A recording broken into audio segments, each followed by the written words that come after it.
Have you ever seen those old haunting photographs that seem to surface every few years? The ones that show a really dark and painful chapter of Black American history.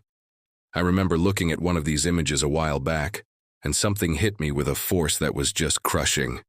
It was a truth that's hard to swallow, but one we need to face. It made me realize, first and foremost, that the deep-seated hatred directed towards Black Americans hasn't just vanished. It's still here, strong and present in our society today. Now, you might think, but look at all the successful Black people we have now. And yes, we see success stories, but if you look closer, are they truly the gold standard? Are they on par with the generational wealth and power we see elsewhere? That's a whole other conversation we can get into later. For now, let's go back to those pictures, the ones showing our ancestors being victimized. I want you to do something. Don't just look at the victims. Force yourself to look at the faces of the people committing these horrific acts. Who were they? Here's the crushing truth I mentioned. Many of those individuals or their descendants didn't just fade away. They integrated into the very fabric of the society we live in now. They became politicians, lawmakers, and CEOs of major corporations.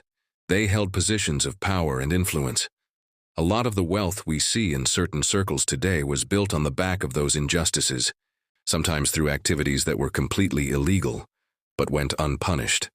They built their fortunes on the suffering of our people, and that legacy of power continues. So when we talk about the struggles Black people still face today, the systemic barriers, the economic gaps, the social injustices, it's not happening in a vacuum. It's not just bad luck. It's the direct result of a history that hasn't been reconciled.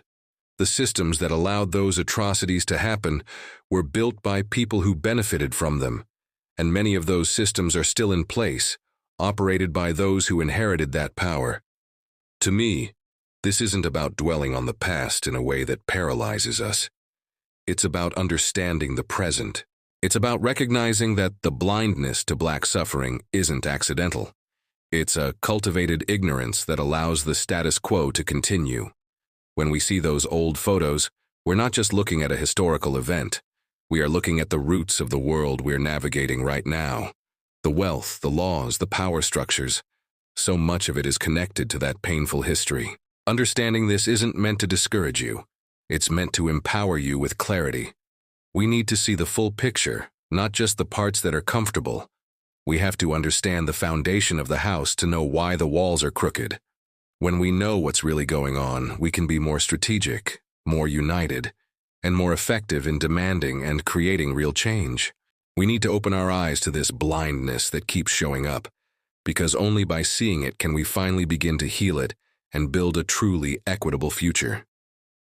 Thank you for listening and taking the time to think about this with me. If this resonated with you, please like, share, and subscribe to continue the conversation. Blessings and love to you all.